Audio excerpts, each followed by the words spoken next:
அனைவருக்கும் வணக்கம். அரசு லட்சக்கணக்கில செலவு பண்ணி ஒரு எலெக்ஷன நடத்தி, மக்கள் எல்லாம் வரிசையில் நின்று தங்களுடைய நேரத்த செலவிட்டு வாக்களிச்சா, இவன் கட்சி மாறி போறதுக்காக உடனடியா ராஜினாமா பண்ணிட்டு, அந்த பதவி அவ்வளோ கேவலமான நிலைமைக்கு போயிடுது எம்எல்ஏ பதவிங்கிறது. எந்த ஒரு அடிப்படை அறிவும் இல்லாத இவங்களையெல்லாம் நம்ம தேர்ந்தெடுத்தோங்கிறத இந்த தொகுதி வாக்காளர்கள் வெட்கப்படணும். அடுத்த தடவை தாவேக்கால போய் நிற்க போகிறாங்களாமா. அப்போ இவங்கள தோற்கடிக்க வேணும்.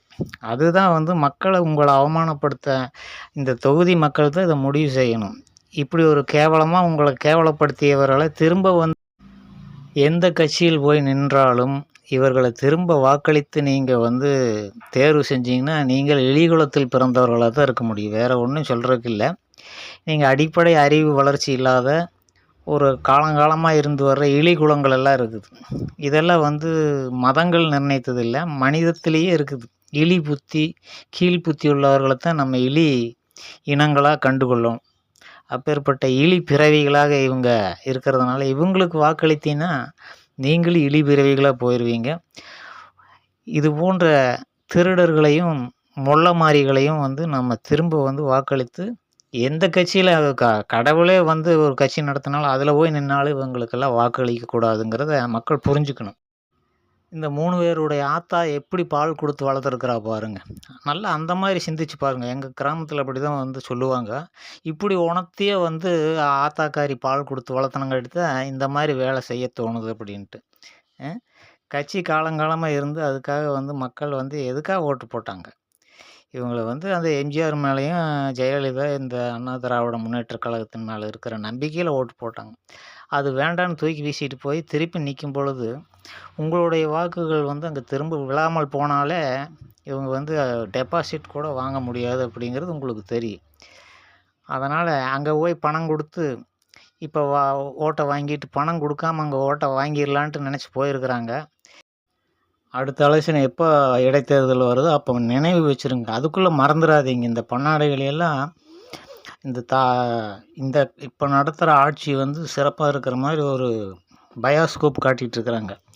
அது பின்னாடி எப்படி இது மாறுங்கிறத நம்ம பார்த்து வெளிப்படையாக அது நடக்கும்போது தெரிஞ்சுக்குவீங்க. ஏன்னா திருடி தின்னவன் ஒரு நாள் திருந்த மாட்டான். அந்த மாதிரி அரசு அதிகாரிகள் எல்லாம் திருந்தவே மாட்டானுங்க. அவனுக்கு திருடாமல் இருந்தானுங்கன்னா எல்லோரும் செத்து போயிடுவானுங்க. அப்புறம் எப்படி தமிழ்நாட்டில் ஆட்சி நடக்கும்? அதனால் இது ஒருபோதும் மாற்றங்களை எல்லாம் கொண்டு வர முடியாது. அதனால் மனிதர்கள் தான் மாற்றங்களை கொண்டு வரணும். வாக்களிப்பவர்கள் தான் மாற்றத்தை தரணும். இந்த 3 பண்ணாடைகளும் எங்கே நின்னாலும் அவங்கள தோற்கடிக்க வேண்டியது அந்தந்த தொகுதி மக்களுடைய முதல் கடமைங்கிற. இப்போ தூத்துக்குடியிலையும் கோவையிலையும் சின்ன பெண் குழந்தைகளை அந்த மாதிரி பாலியல் இது பண்ணி கொன்ற கொலைகாரர்களுக்கு சமமானவர்கள் இந்த 3 பேரும் அப்படிங்கிறத தெளிவாக ஞாபகம் வச்சுக்கணும். அவங்கள கூட மன்னிக்கலாம், ஆனால் இவங்கள மன்னிக்கக்கூடாது அப்படிங்கிறது தான் உண்மை. அடிப்படையில் இதை புரிஞ்சுக்கிட்டு அடுத்த தடவை எங்கே நின்னாலும் இவர்கள் தலைகுனிவை ஏற்படுத்தணும். இவங்களை தலை நிமிர்ந்து நடக்க முடியாத அளவுக்கு செய்யணும் அப்படிங்கிறது தான் உண்மையான அதிமுக தொண்டனுக்கு ஒரு கருத்தாக இருக்கணும். நான் அதிமுக கிடையாது, அதையும் சொல்லிடுறேன். அப்படி இருந்தால் தான் இது அடுத்தவன் இந்த மாதிரி வேலையை செய்ய மாட்டான். ஏற்கனவே அண்ணா திராவிட முன்னேற்ற கழகத்தில் இருக்கிற எந்த ஒருத்தனும் இது போன்ற சிந்தனையே வரக்கூடாது. அந்த அளவுக்கு நீங்கள் உங்கள் 3 பேர்த்துக்கு உரிய தண்டனை அரசெல்லாம். அதனால் பச்சிலை குழந்தைகளை கற்பழித்து கொன்ற குற்றத்திற்காக இந்த 3 பேருக்கும் உரிய தண்டனை நீங்கள் கொடுத்துருங்கன்னு சொல்லி அடுத்த வீடியோவில் சந்திக்கிறேன். நன்றி.